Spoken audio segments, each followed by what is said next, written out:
भोली भाली सूरत और चेहरे पर हमेशा मैग्नेटिक स्माइल के साथ नजर आने वाली गीता पाकिस्तान से आने के बाद से अब तक इंदौर में दिव्यांगों के लिए काम करने वाली संस्था आनंद सर्विस सोसाइटी में रह रही थी। लेकिन अब गीता की जिंदगी में एक गजब का ट्विस्ट आ गया है। ये ट्विस्ट खुशनुमा है। Press the bell icon and never miss a video from newsnumber.com. जी हाँ, एक बार फिर गीता की जिंदगी में ये उम्मीद जगी है कि वो अपनी असली माँ और घर वालों से वापस मिल सकती है। अपनी माँ के साथ बाकी की जिंदगी खुशहाली से गुजार सकती है। महाराष्ट्र के परभणी की रहने वाली 70 साल की एक महिला ने दावा किया है कि गीता उनकी उन 2 बेटियों में से एक है जिनमें से एक बचपन में ही खो गई थी और तब से लेकर आज तक वो गीता से मिलने के लिए बेचैन थी। लेकिन ये पहला मौका नहीं है जब किसी ने खुद को गीता का रिश्तेदार बताया है, खुद को गीता के माता पिता होने का दावा किया है। इससे पहले भी कम से कम 20 से ज्यादा परिवारों ने गीता को अपनी बेटी बताते हुए उसे अपनाने की कोशिश की थी, लेकिन डीएनए टेस्ट से लेकर दूसरे जांच में तमाम दावे फेल हो गए। इस बार परभणी की जिस महिला ने खुद को गीता की मां होने का दावा किया है, फौरी तौर पर उसके दावे में दम नजर आता है। दम इसलिए कि उसने न सिर्फ पहली नजर में ही गीता को पहचानने की बात कही, बल्कि गीता के पेट में जले का एक निशान होने का खुलासा किया, जिसके बारे में दूसरे लोगों को पता नहीं था। ऐसे में बहुत मुमकिन है कि अपने माँ बाप या परिवार से हमेशा हमेशा के लिए मिलने की गीता की ये ख्वाहिश अब करीब 20 सालों के बाद जाकर पूरी हो जाए। गीता जब गलती से पाकिस्तान पहुँच गई थी तब उसकी उम्र यही कोई 10 से 12 साल की रही होगी। तब से लेकर 2015 तक वो पाकिस्तान में ही रही।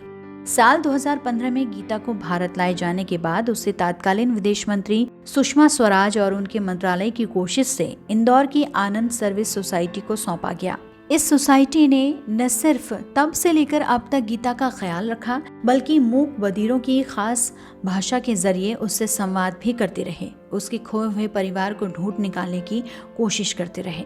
इस सिलसिले में संस्थान ने बिहेवियरल एक्टिविटीज के कुछ एक्सपर्ट्स के जरिए गीता के हाव भाव पर गौर किया। गीता संस्थान के लोगों से कई बार अपने बचपन की धुंधली यादों का जिक्र कर चुकी थी। इन यादों में छोटी नदी, मूंगफली व गन्ने के खेत, डीजल इंजन से चलने वाली रेलगाड़ी शामिल थी और इत्तेफाक से ये चीजें महाराष्ट्र के मराठवाड़ा इलाके से मिलती जुलती हैं। फिर गीता जिस अंदाज से चावल खाती है और जिस तरह उसकी दाईं नाक में नोज पिन के लिए छेद है, वो भी महाराष्ट्र के इसी इलाके की सभ्यता संस्कृति से मेल खाती है। ऐसे में लगने लगा कि गीता का ताल्लुक मराठवाड़ा या तेलंगाना के किसी इलाके से होगा। इसके बाद आनंद सर्विस सोसाइटी ने महाराष्ट्र के परभणी में पहल फाउंडेशन से संपर्क किया और गीता के घर वालों को ढूंढने में उनकी मदद करने की अपील की। ये कोशिश रंग लाई और एक रोज कमाल हो गया। गीता की मां का पता चल गया। सोसाइटी के लोग गीता को परभणी के चिंदूर लेकर गए और वहां के लोगों से गीता को पहचानने की अपील की। इत्तेफाक से यहीं गीता की मां मीणा वाघमारे ने अपनी बेटी को पहचान लिया और गीता भी मीणा से मिलकर भावुक हो गई। मीणा ने बेटी के खोने की कहानी सुनाई और बताया कि तब उन्होंने अपने तौर पर गीता के लौट आने की उम्मीद की थी, लेकिन बाद में ये उम्मीद टूट गई। उन दिनों में उन्होंने गीता गुमशुदगी की रिपोर्ट तक नहीं लिखाई थी। गीता से मिलने पर उसकी मां ने उसके पेट में जले का निशान होने की बात कही और ये बात भी सही निकली। उसकी मां ने बताया कि उनके समाज में परंपरा के मुताबिक बच्चों को ऐसे निशान लगाए जाते हैं और गीता की बहन के पेट में भी ठीक ऐसा ही निशान है। फिलहाल गीता की मां और अपने खोए हुए परिवार के साथ रहने के गीता के 90% आसार हैं। लेकिन इस कहानी में अभी एक और ट्विस्ट है और वो खुशनुमा नहीं बल्कि अजीब है। ये ट्विस्ट झटका देने वाला भी है और वो भी अब इतने सालों के बाद, जब गीता को उसकी असली माँ मिली है। माँ गीता को अपनाने को भी तैयार है, लेकिन गीता के मन में अपनी माँ के पास जाने के लिए झिझक है।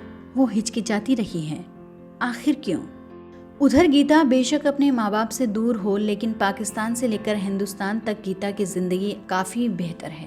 एनजीओ में ही सही, लेकिन वो अच्छे माहौल में पढ़ी और उसकी जीवन शैली खुद उसके परिवार से बेहतर है। ऐसे में गीता को अपने परिवार में एडजस्टमेंट में भी दिक्कतें हो सकती हैं और इन्हीं सच्चाइयों के बीच एक सच्चाई ये भी है कि गीता अब अपने डीएनए टेस्ट के लिए सैंपल देने से आनाकानी कर रही है। फिलहाल गीता की उम्र 23 साल के आसपास है। वो 20 साल पहले गलती से रेल में सवार होकर पाकिस्तान पहुंच गई थी। पाकिस्तानी रेंजर्स ने गीता को लाहौर रेलवे स्टेशन पर समझौता एक्सप्रेस में अकेले बैठा हुआ पाया था। उस समय उसकी उम्र 8 साल के आसपास रही होगी। जिसके बाद मूक बधिर लड़की को पाकिस्तान की सामाजिक संस्था ईधी फाउंडेशन की बिल्किस ईधी ने गोद लिया और अपने साथ कराची में रखा। तत्कालीन विदेश मंत्री सुषमा स्वराज के विशेष प्रयासों के कारण वो 26 अक्टूबर 2015 को स्वदेश लौट सकी थी। हालांकि ये भी एक सच्चाई है कि गीता के डीएनए सैंपल पहले ही विदेश मंत्रालय के पास मौजूद हैं, जिन्हें पहले कई बार गीता को अपनी बेटी बताने का दावा करने वाले लोगों के सैंपल से मैच करवाया गया है। ऐसे में गीता को अब शायद नए सिरे से सैंपल देने की भी जरूरत नहीं है। बस जरूरत इस बात की है कि गीता की माँ का डीएनए करा लिया जाए और अगर ये मैच हो तो माँ बेटी को हमेशा हमेशा के लिए मिला दिया जाए। फिर चाहे गीता जहाँ भी रहे खुश रहे। खुद गीता की माँ भी यही चाहती है।